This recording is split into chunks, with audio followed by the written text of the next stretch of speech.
السلام عليكم ورحمة الله وبركاته، مساء الخير جميعا.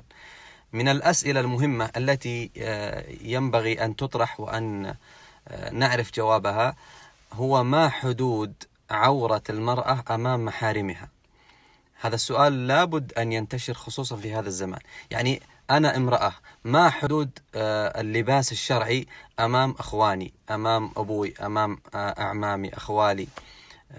هذا مهم جدا، لأنه بعض النساء مثلا تتحشم وتكون بعيدة عن الفتنة عند الرجال الأجانب، لكنها في بيتها أمام أخوانها، أمام أبيها، أمام أعمامها أو أخوالها تلبس اللباس الفاتن، أو ربما الضيق، أو ربما القصير، أو ربما الشفاف، وهذا لبس محرم لا ينتبه له كثير من البنات، أو يعرفن حكمه لكن متساهلات للأسف. فهذه رسالتي لجميع الأخوات، أسأل الله سبحانه وتعالى أن يحفظهن وأن يجملهن بالستر والحياء والحشمة، إنه على ذلك قدير.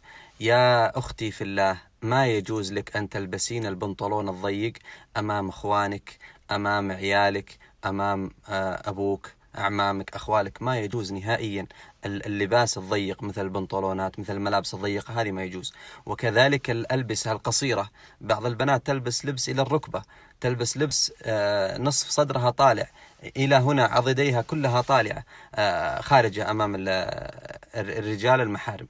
هذا من المحرمات، وعليها أن تستر نفسها باللباس الشرعي المحتشم، وأن لا تتساهل، فهي مسؤولة أمام الله سبحانه وتعالى. لا تقول هذول أخواني، هذا أبوي، هذا ولدي، هذا مثلا عمي، خالي. يعني المسؤول الأول في هذه القضية هو أنت أختي المبارك، أنت مسؤولة أمام الله سبحانه وتعالى، فعليك أن تنتبهي لهذا الأمر وأن تنشري هذه المسألة بين أخواتك، زميلاتك، بنات عمك، بنات خالك.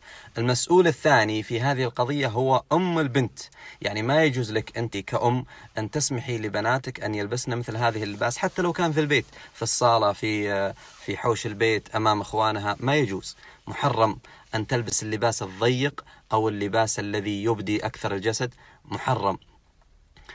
فأنت مسؤولة، عليك أن تربي بناتك التربية الشرعية، وكذلك أنت مسؤول أيها الوالد، الأخوان، عليكم مسؤولية، تنبهون بنتكم، تنبهون أختكم أنه هذا اللبس ما يلبس حتى في البيت، وحرام على المرأة أن تبدي مفاتنها حتى لمحارمها. طيب، يأتي السؤال: ما هو الذي يجوز للمرأة أن تكشفه أمام محارمها قدام إخوانها؟ مثلا يجوز أن تظهر شعرها، وجهها، رقبتها، ساعديها. يعني هذه يقولون جرت العادة على النساء، جرت العادة في كشفه. يعني المرأة تشتغل ورافعة ساعدها إلى هنا قدام الأخوان، وتشتغل في المطبخ، ما في إشكال. كذلك قدميها، رجلها، ساقها، ما في مشكلة. لكن أكثر من كذا ما يجوز. فعلى المرأة أن لا تبالغ وأن تنتبه، وعلى أمها أن تربيها التربية الشرعية وأن تحثها على لباس الساتر، وعلى الوالد والإخوان أن ينتبهوا لهذه القضية المهمة.